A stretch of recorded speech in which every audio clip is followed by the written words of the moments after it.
Bonjour à tous amis dégustateurs, bienvenue pour les vins du week-end. Alors, ce week-end, on a mangé ouvert un confit de canard de la ferme de Saint-Albert en Dordogne, voilà, de Laurent Collet, délicieux confit.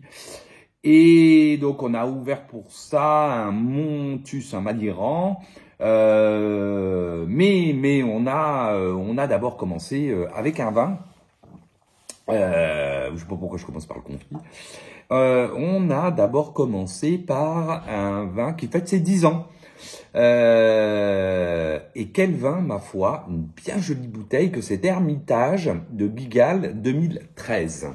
Alors, j'ouvre ça, toujours pareil, souvent j'en attends à la fois un peu, mais pas non plus, et puis pas énormément non plus.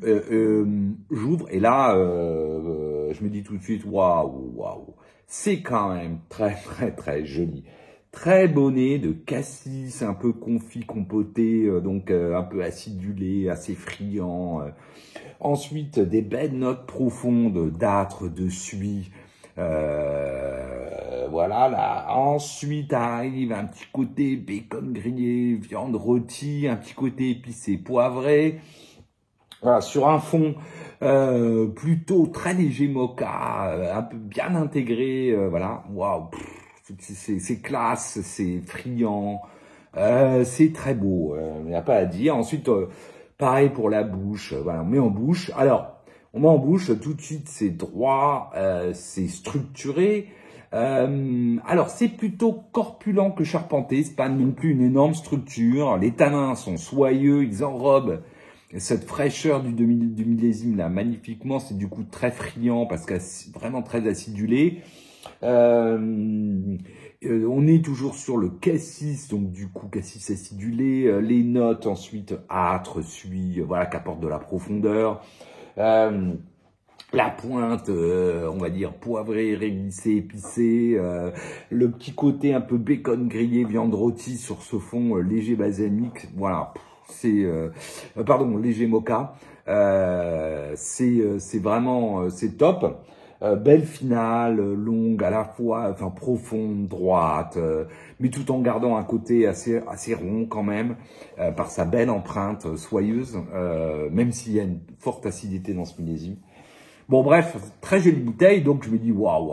Alors j'étais là, mais combien je lui mets, quelle note je mets à ce vin?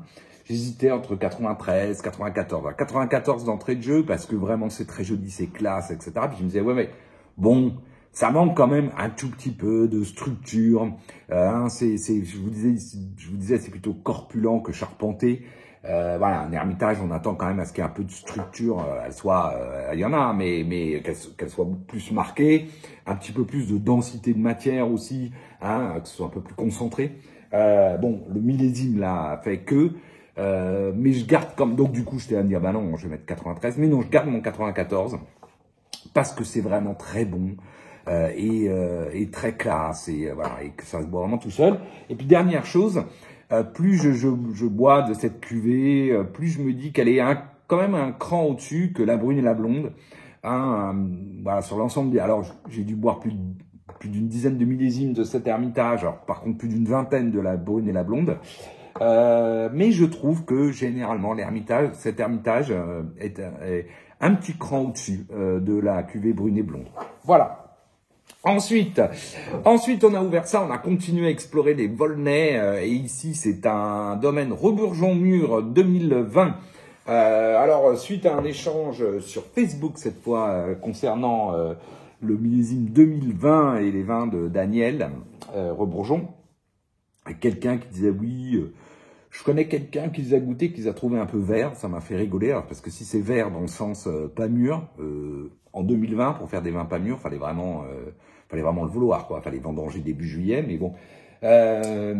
Plaisanterie à part, non, c'est, voilà, là, ici, c'est pas du tout vert au sens pas mûr. Non, au contraire, très joli nez. Alors toujours pareil avec ces 2020, explosif à l'ouverture, puis au bout d'une heure à 2 heures, bah, c'est un petit peu plus discret. On est sur le fruit noir cassis confit, même si après arrive quand même un petit peu des notes un peu plus fruits rouges, groseilles, plus typiques du pinot. On a des notes épicées réglisse avec un côté aussi une petite pointe qui arrive un peu patchouli. Donc on est réglisse patchouli sur un fond noyau. Voilà. On a aussi un petit côté cerise qui arrive. Hein. On est cassis au départ, très cassis confit, puis un petit peu plus cerise. Les notes donc épicées, réglissées, voilà la petite pointe fleurie un peu patchouli, donc assez exotique quand même, et ce fond noyau. Oui, alors il y en a d'autres qui disent ouais, mais c'est les Pinot 2020, c'est des Syrah. Oui, aujourd'hui jeune, il y a un côté quand même, c'est pas si pinotant que ça. Enfin, c'est pas un millésime dont on dirait que sa caractéristique est de pinoter en jeunesse. Voilà. En bouche, on va retrouver la fameuse puissance du millésime. Elle est ample à l'attaque tout de suite, jolie matière. Hein, ça fait un Volnay pour le coup, qui est plus charpenté que corpulent. Hein, on est loin de l'image d'Épinal du Volnay, voilà, féminin, aérien, délicat. Là, on est dans l'image d'Épinal du Pommard. Hein, on a de la structure, de la force parce que une grosse acidité, grosse fraîcheur, voilà, bien enrobé de tanins concentrés, soyeux. C'est effectivement puissant. Finale long, enfin jolie finale, effectivement assez longue. Toujours sur ce côté cassis confit, puis un peu plus cerise. Les notes épices réglissent, ce côté un peu patchouli, le fond noyau très léger, caroube, mocha on va dire, mais très léger. Voilà. En tout cas, très joli pour un Volnay village. C'est quand même assez incroyable ce qui est sorti en 2020. Sylvia a bien aimé, bien que ce soit quand même puissant. Voilà. Alors, ça reste un Volnay, donc un Volnay puissant, voilà. C'est pas non plus... voilà. Mais bon, très joli vin. Ensuite, donc, je vous en parlais. On a donc mangé ce magnifique confit. Donc pour l'accompagner, j'ai sorti ça. Donc Château Montus, donc Madiran, et c'est le millésime 2008, parce que j'avais ça en carte tout simplement. Alors, bon ben ça marchait super bien avec le confit, il n'y a pas à dire. Évidemment l'Ermitage, hein, j'en avais gardé exprès aussi avec la petite idée de voir ce que ça donnait, marchait aussi très bien. Les deux marchaient très bien. Et évidemment l'Ermitage étant un vin, on va dire, vous allez comprendre, enfin, d'une classe au-dessus, bah oui, c'était peut-être encore meilleur.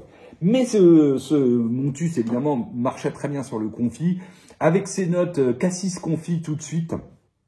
Bon, après, pas d'une grande complexité non plus. Ensuite, des notes très, alors, pour le coup, très camphré, eucalyptus mentholé. Petite pointe d'épices plutôt réglissée poivrée au départ. Après, une petite pointe d'ailleurs un petit peu plus... bourgeon de cassis qui apportait à nouveau un petit côté frais en plus végétal, un petit peu plus que donc le côté en plus mentholé, sur un fond à l'ouverture vraiment balsamique, et puis qui évolue après à 4-6 heures avec un petit côté cuir. Ensuite, on a une bouche fraîche, droite, charpentée, parce qu'on a de la structure. Tanin, voilà, soyeux, pas d'une grande concentration, pas d'une grande finesse, voilà. Bon, c'est très frais, très acidulé, mais les tanins enrobent bien ça, hein, un millésime 2008, millésime très frais s'il en est. Finale fraîche, jolie persistance, cassis confit, les notes donc un peu assez mentholées, eucalyptus, pois, camphre, voilà. La pointe un peu bourgeon de cassis et le fond balsamique au départ et puis un peu plus cuir ensuite. Voilà, c'est joli, c'est ce qu'on attend. Voilà, c'est un joli vin et ça marchait très bien sur le confit. Et puis pour ce soir, qu'est-ce qu'on va boire ce soir? Ce soir, on va boire ça, un Pouilly-Fuissé, donc cuvée CC. Je me rappelle plus, on me l'a déjà dit ce que ça voulait dire, mais j'ai oublié. De Guffins, Guffins Sénin. Donc moi, domaine que j'adore. Son Pouilly-Fuissé. Alors moi, j'adore les Macon, Pierre-Clos, là, les Chavignes, Trichavignes, etc. Ça, j'en bois des litres et des litres. Avec modération, bien évidemment. Hein. J'ai mon crachoir. Attendez pas que je sois rattrapé par la patrouille. Voilà. Mais non, c'est surtout que je bois beaucoup le cru. Le Pouilly, je le bois un peu moins. Bon, d'abord, dans les allocs, on n'a pas le droit à tant de Pouilly que ça. Et puis, oui, je sais pas, je bois pas moins. Alors, la dernière que j'ai bu de celle-là, je l'avais trouvée magnifique. Mais magnifique, voilà. Alors là, je m'étais dit, tiens, je vais me faire plaisir ce soir. Je vais ouvrir ce Pouilly-Fuissé que j'avais trouvé absolument magnifique. Je lui ai mis presque 18 sur 20. Eh ben, je vais vous dire, je ne sais pas si c'était la dernière fois ou si c'est aujourd'hui, mais là, je suis pas au même niveau, quoi. C'est joli, voilà, c'est joli, c'est un joli nez. C'est un joli nez, mais je le trouve très dominé par un côté grillé. Là, ça fait déjà trois bonnes heures qu'il est ouvert, quoi. Et toujours dominé par ce côté un peu grillé, grillé fumé, alors qui est pas que de la réduction, qui est aussi, je pense, de l'élevage. À mon avis, hein, c'est un mélange réduction-élevage. Bah, alors, du coup, voilà, ça domine un peu tout. Sinon, sur le fruit jaune, il y a aussi une petite note d'ananas par moment, je trouve, que je trouve pas très saillante. Et puis un petit côté beurré, voilà, un petit côté beurré, beurré citronné chèvrefeuille, assez classique pour le coup. Voilà, donc bon, c'est joli, c'est un joli nez, mais voilà, je suis pas. La dernière fois, j'étais beaucoup plus enthousiasmé par le nez.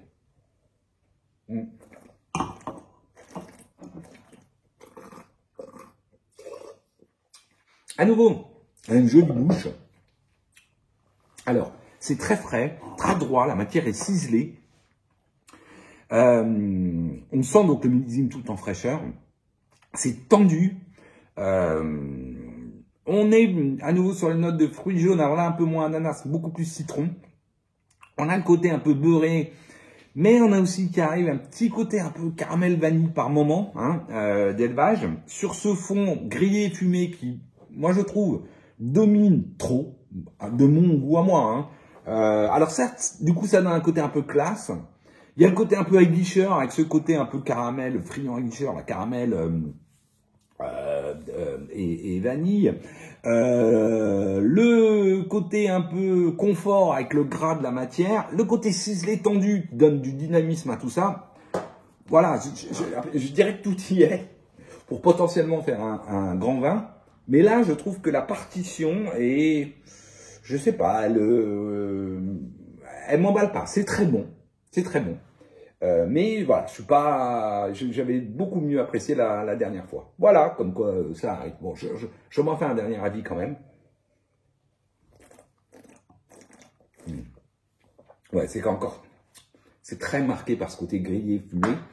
Et moi, voilà, je suis pas un grand fan de ces arômes-là. Enfin, pas que je suis pas un grand fan, c'est que je trouve que ça cache un peu. Le reste, ça cache les choses un peu plus florales, par exemple, aériennes et délicates que j'aime bien, moi, dans les vins. Voilà, bon, mais c'est pas grave, bon, on le boira quand même. Bon, sur ce, je vous souhaite à tous une excellente semaine et je vous dis à la semaine prochaine. Salut!